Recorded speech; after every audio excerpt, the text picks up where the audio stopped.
사람은 하나의 고정된 틀에 갇혀서 살아갈 때가 참 많이 있습니다. 우리가 그것을 고정관념이라고 부릅니다. 예를 들면 오늘과 같이 예배 시간에 설교가 2번 하게 될 때 우리가 생각할 때에 설교는 한 번이 아닌가 하는 생각에 빠져 있는 것이 고정관념이 되는 것입니다. 이러한 고정관념을 벗어나는 현상을 만나게 되면 우리는 2가지의 반응을 보이게 됩니다. 먼저는 그러한 현상을 무시하거나 반박하는 것입니다. 있을 수 없는 일이기 때문입니다. 어떻게 예배 설교가 2번이나 있을 수 있는가? 아니다 라고 반응을 하게 됩니다. 또 한 가지의 반응은 자신을 둘러싼 그 틀을 깨버리는 것입니다. 그리고 그 현상을 인정하는 것입니다. 우리에게는 영어를 하는 청중이 있고 한국어를 알아듣는 청중이 있기 때문에 영어 설교와 한국어 설교가 함께 나가는 것이구나 하고 그 현상을 인정하는 사람들이 있습니다. 이런 2가지의 반응 중에 먼저의 전자의 반응을 보이는 사람은 계속해서 그가 가진 고정관념의 틀에 사로잡혀서 사는 사람입니다. 그 틀을 벗어나지를 못합니다. 틀이 깨어지지 않기 때문입니다. 이런 사람들은 변화가 힘듭니다. 발전이 힘듭니다.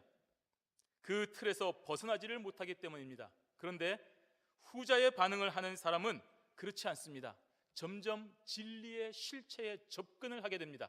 내가 가진 틀을 깨버리는 것입니다. 내가 뭔가 잘못된 사고방식, 내가 뭔가 잘못된 틀에 갇히지 않았는가 하고 자신을 돌아보게 되는 것입니다. 자신을 둘러싼 한계에 갇혀 있지 않고 더 나은 가치관으로 발전하는 모습을 보여주기 때문입니다. 오늘 본문에서 예수님에게 부활에 관하여 질문하는 이 사두개인들은 바로 전자에 속한 사람들이었습니다. 부활은 없다. 사람이 한 번 죽으면 끝이다. 다시 산다는 것은 있을 수 없는 일이다라고 하는 그 자신들만의 고정관념에 사로잡혀 있었던 것입니다. 그래서 부활이 있다고 주장하는 예수님을 좀 곤란하게 만들어야 되겠다라고 생각을 하고 계획을 한 것입니다. 오늘 본문 24절에서 28절까지의 이 긴 말씀은 사두개인들이 지금 예수님에게 질문을 하는 내용을 기록하고 있습니다.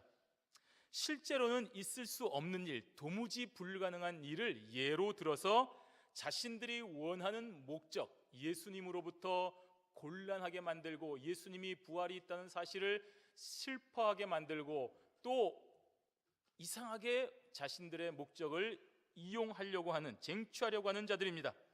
그 내용은 이렇습니다. 구약시대에 계대결혼이라는 것이 있었습니다. 그런 제도가 있었습니다.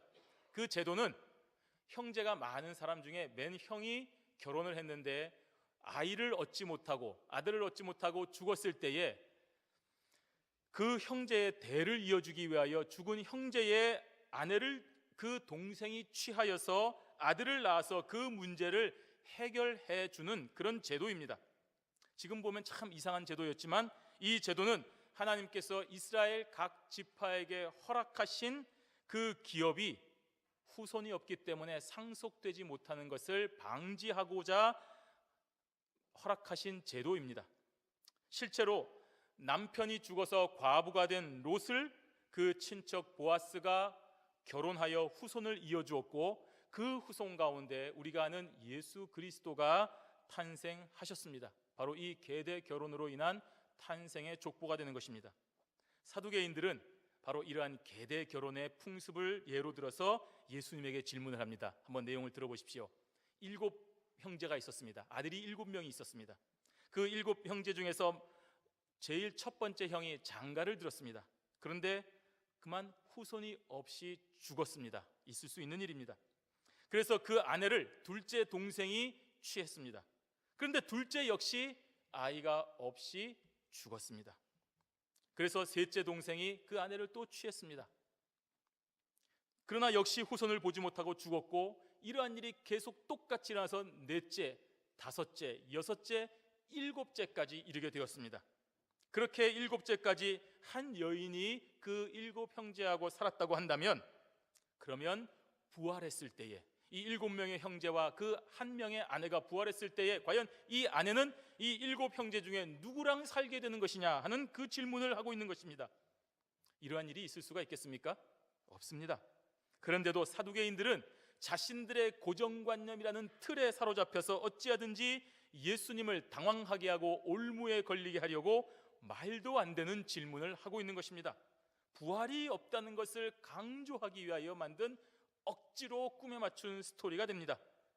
그런데 이렇게 자신들 딴에는 머리를 쓴다고 했던 질문에 예수님께서는 전혀 당황하지 않냐고 아주 명쾌하고 단호하게 대답을 하고 계십니다. 그 질문에 대한 대답이 오늘 29절의 말씀입니다. 우리 함께 29절 말씀 읽도록 하겠습니다. 예수께서 대답하여 가라사대 너희가 성경도 하나님의 능력도 알지 못하는 고로 오해하였도다. 맞습니다. 지금 사두개인들은 정말 몰랐습니다. 자신들만의 그 틀에 사로잡혀서, 고정관념에 사로잡혀서 그 사고를 벗어나는 부활에 대하여 전혀 알 수도 없었고 도무지 이해를 하지 못한 것입니다. 바로 이 점을 예수님께서는 정확하게 지적하고 계시는 것입니다. 여기서 이 오해하였다는 말은 길을 잃었다는 얘기입니다. 우리가 내비게이션을 믿고 어느 목적지로, 처음 가는 목적지로 가는데 배터리가 없거나 또는 위성 신호가 사라져가지고 또는 우리가 가지고 있는 통신사의 그 신호가 사라져서 왔다 갔다 하는 것 여러분 경험하신 적이 있으실 것입니다. 그것이 바로 길을 잃었다, 오늘 오해하였다는 단어입니다. 정도에서 벗어났다, 미혹되었다는 뜻입니다. 진리에서 벗어나 잘못 이끌림을 받았다는 말입니다. 그러면 사두개인들이 왜 이렇게 미혹을 받았습니까? 왜 이렇게 부활이라는 것을 오해하였습니까? 왜 진리에 접근하지 못했습니까? 그것은 바로 오늘 예수님께서 하신 말씀처럼 성경을 몰랐기 때문입니다. 하나님의 능력을 알지 못했기 때문입니다. 그래서 오해한 것입니다. 하나님께서 주신 성경 말씀을 정확하게 깨닫지 못하였기 때문에 저들만의 사고로 진리에 대하여 오해하고 있는 것입니다. 바로 이것이 이단들이 가지고 있는 대표적인 특징입니다. 이단들도 이 성경 말씀을 읽고 사용합니다. 그런데 이단들은 하나님의 말씀을 잘 외우고 있습니다. 여호와의 증인 몰몬교 한번 만나보십시오. 성경 말씀 때로는 우리보다 더 잘 알고 여기저기 구석구석 그 말씀을 외워서 인용을 합니다. 잘 인용합니다. 그런데 저들의 목적에 맞게 인용을 하고 있습니다. 그래서 그 목적에 맞도록 여기저기 뽑아서 그걸 연결시켜서 사람들을 미혹하려 하는 것입니다. 하지만 성경은 그렇게 보는 것이 아닙니다. 성경은 전체적으로 보아야 되는 것입니다. 성령님의 조명하심으로 살펴야 됩니다. 나는 책을 잘 읽는다, 나는 무슨 책을 봐도 그 내용을 잘 파악한다 라고 아무리 우리가 자신을 해도 성령님께서 우리에게 나타나셔서 이 하나님의 말씀을 깨닫게 해주지 아니하시면 우리가 이것을 100번, 1000번, 10,000번 읽어도 이 분명한 뜻을 알 수가 없다는 말입니다. 성령님의 조명하심이 있어야 되는 것입니다. 따라서 우리는 한계성을 가진 인간임을 인정하고 겸손하게 말씀을 보기 전에 기도하셔야 됩니다. 하나님, 제가 지금부터 하나님의 말씀을 보기를 원합니다. 성령님의 은혜로 이 말씀이 온전하게 깨달을 수 있도록 은혜를 주십시오 라고 기도하고 보아야 됩니다. 그렇지 아니하면 오늘 사두개인들처럼 하나님의 말씀을 오해하게 되는 것입니다. 마귀로부터 미혹을 당하는 것입니다. 예수님은 이어서 사두개인들이 오해하였던 그 성경의 내용과 하나님의 능력에 대해서 구체적으로 설명을 해주고 계십니다. 우리 30절 말씀 함께 읽도록 하겠습니다. 부활 때에는 장가도 아니 가고 시집도 아니 가고 하늘에 있는 천사들과 같으니라. 아멘. 이것이 부활입니다. 먼저 부활한 후에도 우리는 여전히 이 땅에서 존재하는 그런 각종 제도와 삶의 방식대로 살 것이라는 이 고정관념을 예수님께서 깨트려주고 계시는 것입니다. 부활한 후에는 지상에서처럼 결혼 제도가 없습니다. 우리가 이 말씀을 하니 누구는 좋아하고 누구는 싫어합니다. 저 같은 사람은 참 결혼을 못한다니까 싫고 아마도 제 아내는 결혼을 못한다면 좋아할지도 모르겠습니다. 여러분도 그렇지 않습니까? 부활한 후에도 우리는 결혼을 하지 않을까? 결혼하면 어떡하지? 이런 고민으로 우리가 살아가고 있지 않습니까? 우리가 가진 잘못된 생각입니다. 부활은 그렇지 않습니다. 원래 결혼 제도가 무엇입니까? 우리가 홀로 사는 것에 대하여 있는 외로움을 해소시켜 주시고 인류를 보존하고 번식하려는 목적으로 하나님께서 허락하신 제도입니다. 죽음이 있기 때문에 그렇습니다. 그런데 천국에서는 지상과는 달리 외로움도 없고 죽음도 없지 않습니까? 그러니 결혼 제도 자체가 필요가 없는 것입니다. 이처럼 사두개인들은 자신들이 가지고 있는 고정관념을 깨지 못하였기 때문에 부활이라고 하는 진리를 전혀 이해하지 못하고 그런 말도 안 되는 질문을 하고 있는 것입니다. 또 부활 때에는 부활한 몸이 하늘에 있는 천사들과 같다고 했습니다. 저번에 제 아이가 그런 질문을 했습니다. 아빠, 부활하면 내가 이렇게 뚱뚱한 채로 부활하는 거냐고. 자기 딴에는 그것이 굉장히 신경이 쓰인 것입니다. 과연 그렇습니까? 뚱뚱한 사람은 부활할 때 뚱뚱한 몸으로 부활하고, 마른 사람은 부활할 때 마른 몸으로 부활하고, 그럼 병든 사람은 병든 몸으로 부활하고, 늙어서 죽은 사람은 늙어서 늙은 몸으로 부활하고, 어려서 죽은 사람은 어린 몸으로 부활합니까? 아닙니다. 우리가 오해하고 있는 것입니다. 절대로 그렇지 않습니다. 여기서 부활한 몸은 지금 우리의 몸이 아니라 바로 하늘에 있는 천사와 같다라고 했습니다. 여기서 이 같다는 말은 외적인 우리의 몸의 상태가 같다는 의미가 아니라 바로 천사들과 같이 영생한다는 의미입니다. 천사들은 살이 없습니다. 뼈가 없습니다. 영적인 존재입니다. 바로 이처럼 부활한 인간의 몸은 이렇게 뼈와 살이 있는 몸이 아니라 신령한 몸으로 변화되는 새로운 영체라고 말씀하셨습니다. 이 몸은 그렇다고 해서 이렇게 빛이 통과하고 아무것도 만질 수 없는 그런 귀신과 같은 신기루와 같은 몸입니까? 아닙니다. 부활의 몸은 실제로 만져집니다. 눈에 보입니다. 예수님께서 부활하셨을 때 그 제자들이 손자국과 못자국을 보았고 만졌습니다. 그리고 예수님이 음식을 섭취하셨습니다. 예수님의 그 변화된 몸을 만져본 수많은 증인들이 있지 않습니까?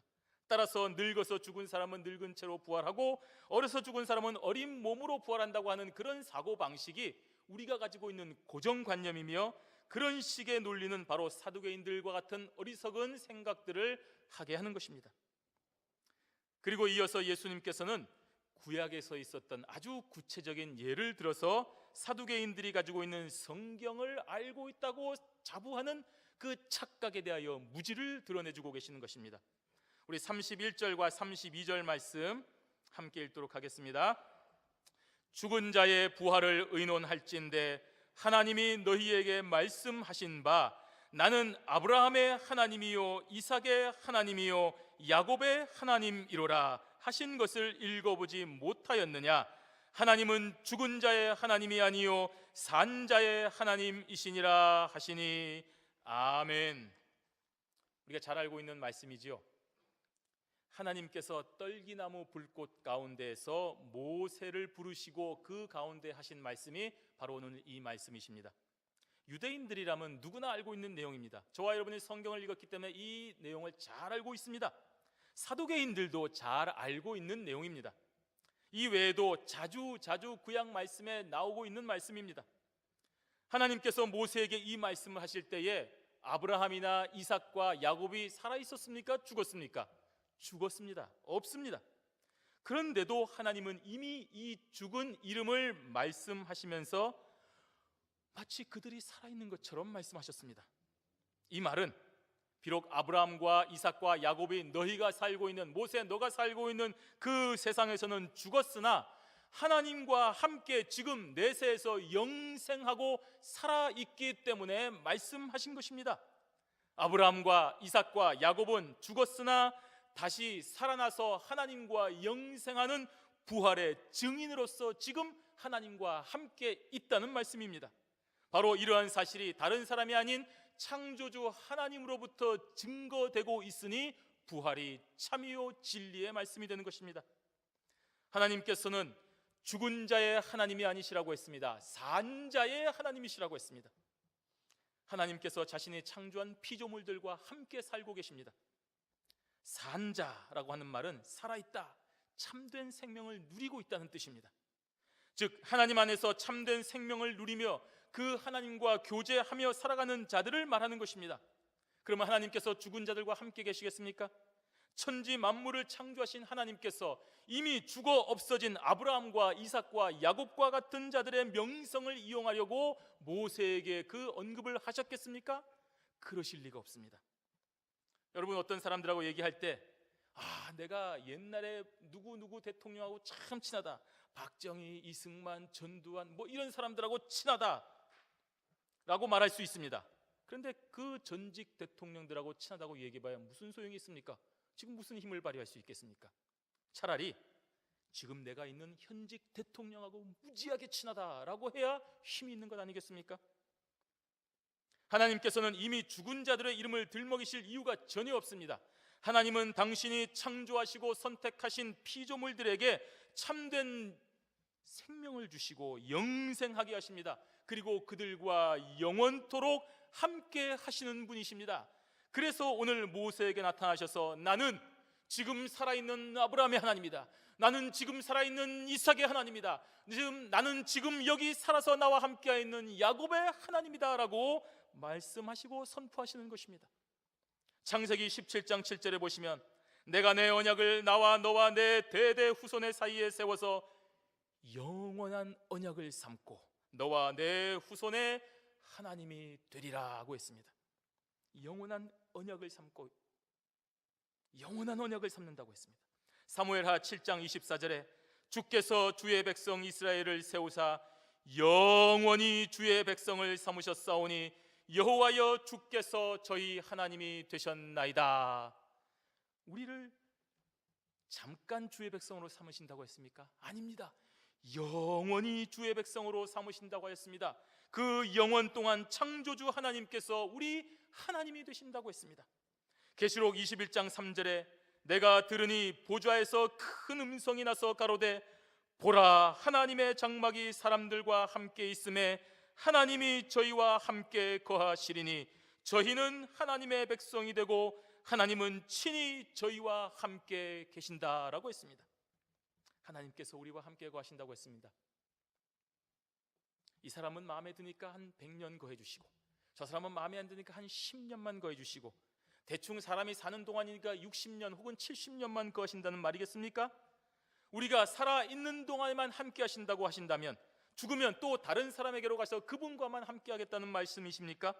그렇다면 오늘 모세에게 나타나셔서 나는 아브라함의 하나님, 이삭의 하나님, 야곱의 하나님이다 라고 하실 이유가 전혀 없지 않습니까? 그들은 이미 죽은 사람들이기 때문입니다. 우리는 이렇게 성경 말씀에서 이외에도 수없이 많은 구약의 성경들, 신약의 성경들을 통하여 나는 너희 하나님이 되고 너희는 나의 백성이 될 것이다, 내가 너와 함께 영원히 이 계약을 지키겠다고 하신 말씀을 계속 우리가 찾아볼 수 있습니다. 이처럼 성경 말씀에서 일관되게 흐르고 있는 이 부활을 저와 여러분이 믿으셔야 됩니다.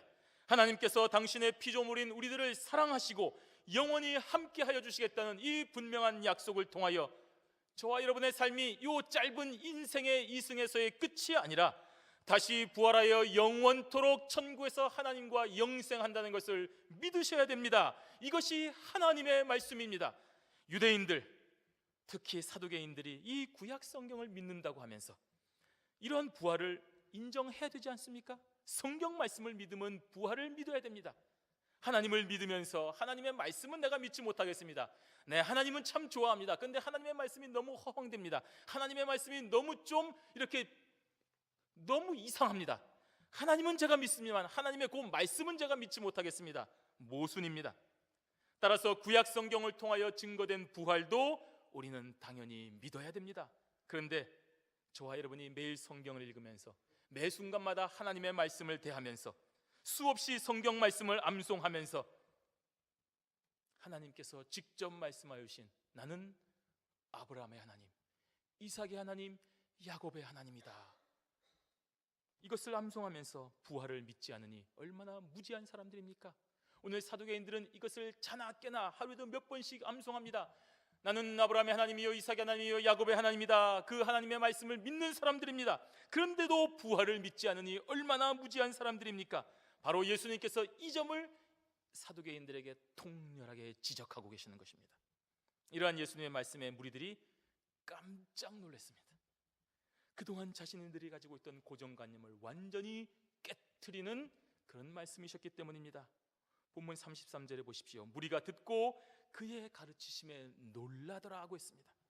이 놀라다라는 말은 예수님의 가르치심으로 인한 충격으로 인하여 한동안 정신을 차릴 수 없었다는 말입니다. 저와 여러분들이 정말 생각지도 못했던 하나님의 말씀을 받을 때는 충격에 한동안 정신을 차리지 못합니다. 그저 눈물만 흘리게 됩니다. 내가 지나간 삶을 잘못 살았구나, 내가 왜 그렇게 생각했을까 하고 놀라고 그 순간 완전히 사로잡히게 되는 것입니다. 날마다 수도 없이 읽었고 수도 없이 외웠고 수도 없이 반복하였던 하나님의 말씀에 부활의 명백한 증거가 있다는 것을 오늘 예수님의 가르침을 통하여 알게 되었기 때문입니다. 그동안 자신들이 얼마나 큰 고정관념에 사로잡혔는가를 그제서야 알고 충격을 받은 것입니다. 성도 여러분, 우리는 하나님의 은혜로 성도가 된 사람들입니다. 우리의 생명은 여호와로부터 말미암았습니다. 그렇다면 우리의 모든 것은 다 그분을 위해 드려야 되지 않겠습니까? 그 출발이 바로 믿음입니다. 하나님께서 하시는 모든 말씀을 믿는 믿음에서 출발해야 됩니다. 하나님께서 말씀하신 부활을 믿어야 됩니다. 예수 그리스도께서 입증하신 부활을 믿으셔야 됩니다. 성령님께서 우리를 지금도 조명하여 주셔서 이 성경 말씀을 통하여 선포되는 부활, 오늘도 택한 사자를 통하여 선포되는 부활의 말씀을 지금 이 시간 깨닫고 믿어지게 하시는 것을 믿어야 됩니다. 우리 하나님은 죽은 자의 하나님이 아니라 산 자의 하나님이십니다. 그 말씀을 따라 오늘도 놀라운 부활의 영광이 저와 여러분에게 있음을 믿고 오늘도 날마다 저와 여러분의 삶 속에 죽어지는 사람이 되어서 하나님의 영광이 되는 경양의 성도들이 되시기를 주님의 이름으로 축원합니다. 아멘.